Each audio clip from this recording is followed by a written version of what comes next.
Isso aí, pessoal, estamos aqui de volta para mais um videozinho, né, com o intuito de fazer esses dois videozinhos, pelo menos na minha disciplina, para cada unidade. A gente vai continuar também fazendo esse trabalho nas lives, né, que é uma correção e mais uma revisão desses conteúdos também, correção dos exercícios e alguma outra atividade que a gente venha fazendo nessas lives, tá? Então a ideia da escola é que a gente faça cada vez mais essa aproximação, né, nossa e de vocês, essa troca de conhecimentos que a gente faz nas aulas e que cada vez a gente esteja mais juntinho, beleza? Qualquer dúvida sempre o prof vai estar ali também nos canais de contato, né? Então no nosso grupo, chama também inbox se precisar ali no privado, pra gente trocar alguma ideia, alguma dúvida que vocês tenham, algum outro material extra, também posso fornecer para vocês também.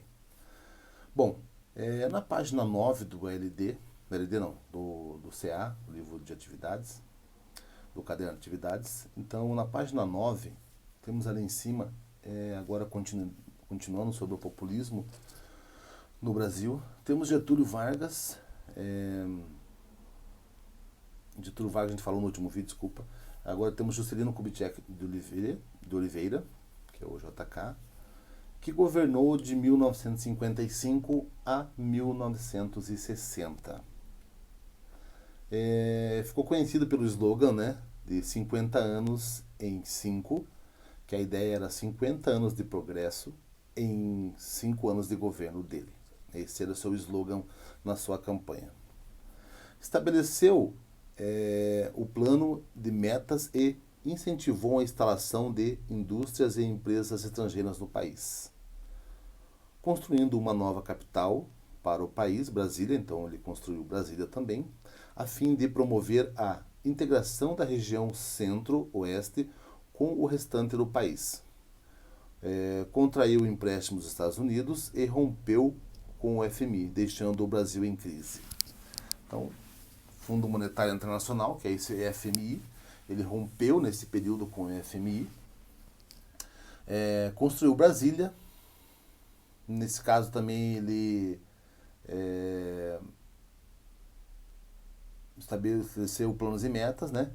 E incentivou a instalação de indústrias. Então, com isso, essas indústrias, principalmente automotivas, começaram a aparecer no Brasil.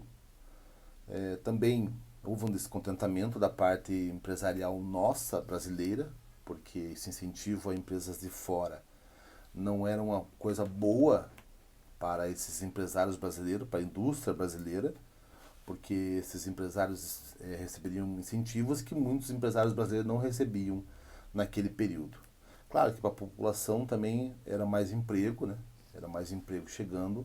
Então, no caso, trabalho, emprego, sempre para a população, quanto mais fábrica, mais indústria, mais indústrias era um lado bom. Mas para o lado empresarial não era muito bom. Então, com isso, a diversidade de produtos começa a ser grande no Brasil. E essa concorrência externa prejudica muito essa parte industrial. E o Brasil acaba entrando numa crise nesse governo de Juscelino, né, do JK. Então, ele contraiu dívidas, né, empréstimo com os Estados Unidos, ficou endividado, e deixando o Brasil em crise. Após o governo do Getúlio, vem o governo de Jânio Quadros, 1961, diz ali na apostila, sim, porque ele foi um governo muito curto. Na página 9 a gente vai ver que governou por apenas 7 meses, até a sua renúncia. Então ele renunciou em 7 meses de governo, ele já renunciou. Nesse período ele retomou as relações com o FMI, com o Fundo Monetário Internacional, afundando o país em dívidas externas, inflação e recessão. Então ele afundou mais ainda, pegando mais empréstimos, né? E assim em recessão e inflação também.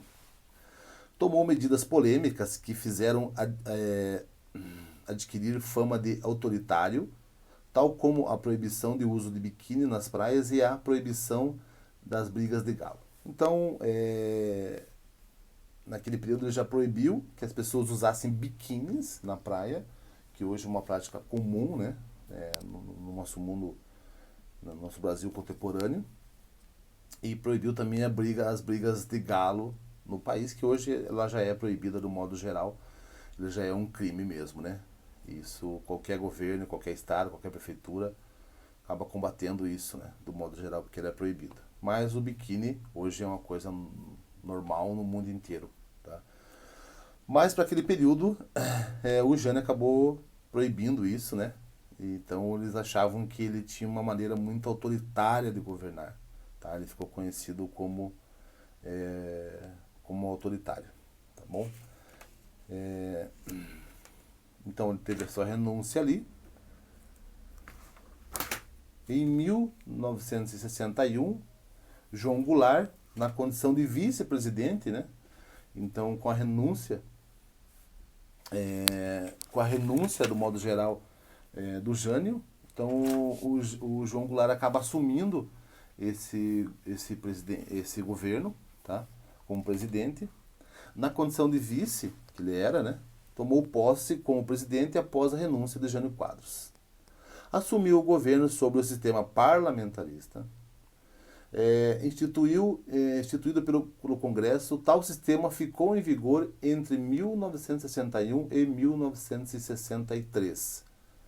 Então foi um período que o Brasil adotou esse sistema parlamentarista. Em 1963 foi realizado um plebiscito que garantiu a volta do sistema presidencialista. Então foi feito um plebiscito e a população preferiu ficar no sistema presidencialista. Bom, lançou o plano trienal e a implantação das reformas de base, que visavam retomar o crescimento econômico do país.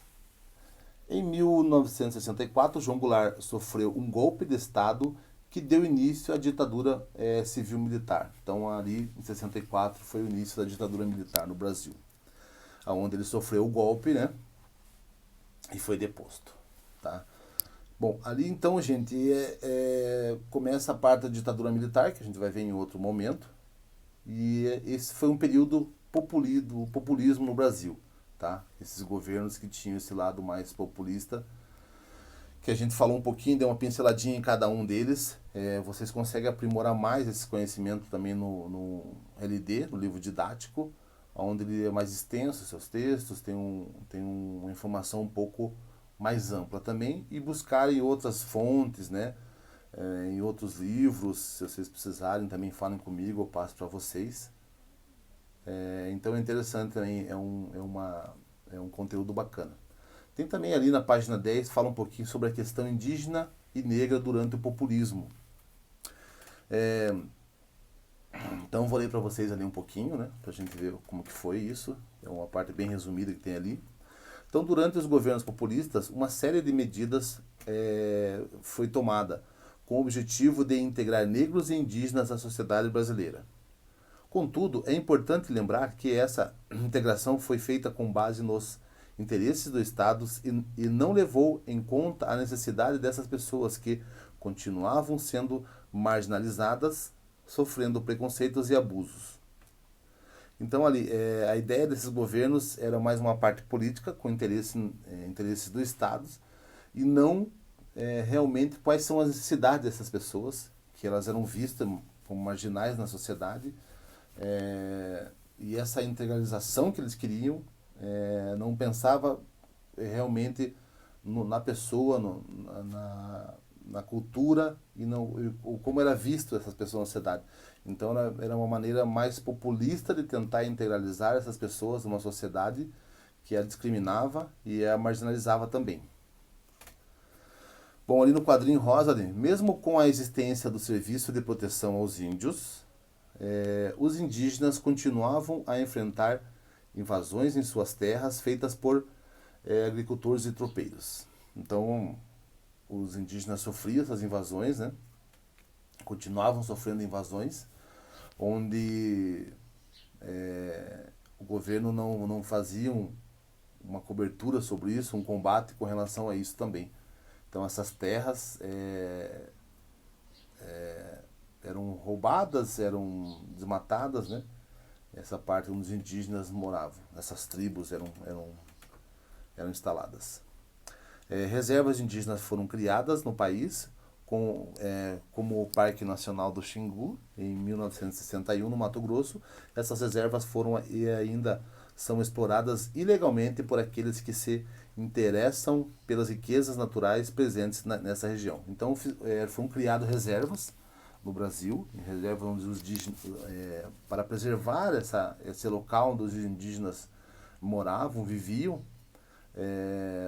e mesmo assim esse desmatamento ilegal, essas invasões continuavam, né? Que essas pessoas buscavam essas riquezas naturais que eram presentes nessas áreas também. Até hoje isso acaba continuando. A União dos Homens de Cor, UHC, fundada em 1941, objetivava incentivar a escolarização e a seção econômica da população negra. É como se fosse um partido que eles criaram para ter um pouco mais de força, né, perante a sociedade, perante as dificuldades que eles passavam também, e eles ter uma palavra, ter uma representatividade junto ao Brasil. Então, ali temos o Teatro Experimental Negro, em 1940, tinha a finalidade de valorizar o talento das pessoas negras para as artes. Durante o regime militar, as atividades do grupo, que tinha caráter político, foram barradas. Então, toda essa parte de protesto, de organização dessa sociedade negra, foi barrada também durante do regime militar também. Deu fim a isso. Então, essas ideias populistas, né, e tentar trazer esse negro, esse indígena para a sociedade, trazer de um modo assim que ele ficasse mais à vontade, que ele fosse realmente visto como cidadão, não aconteceu muito, né, dessa forma, porque o Estado não viu as verdadeiras necessidades que essas pessoas passavam naquele momento e não conseguiu tirar essa ideia de marginalização dessa população também.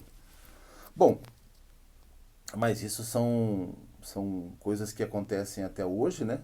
Ainda vemos esse tipo de situação. Porém, é uma outra situação que a gente vai discutir em um outro momento, que não é esse agora, né? Essa é só uma ideia que foi discutida nesse período e dentro desse processo populista, desse governo. Gente, então a gente termina aqui mais esse conteúdo, tá? Espero que estejam gostando desses vídeos. A gente tenta fazer um pouquinho melhor, vai ter umas edições para melhorar e eu ter o acesso, né? A apostila vai estar sempre aqui na telinha, passando para vocês o conteúdo, que às vezes estão em algum lugar ou no celular assistindo essa aula e não está com a apostila ali, está no carro do pai ou num lugar que não tenha realmente a apostila em mãos, não consiga acessar na apostila ou alguma coisa parecida, mas ela vai estar disponível ali. Qualquer dúvida vocês entrem em contato com o professor, né? Qualquer dúvida sobre esse vídeo ou sobre qualquer outro conteúdo. E assim a gente segue, né? Dando até que isso passe, né? Até que as coisas mudem também. Beleza? Pessoal, tudo de bom e até o próximo vídeo aí. Estaremos juntos. Um abração a todos.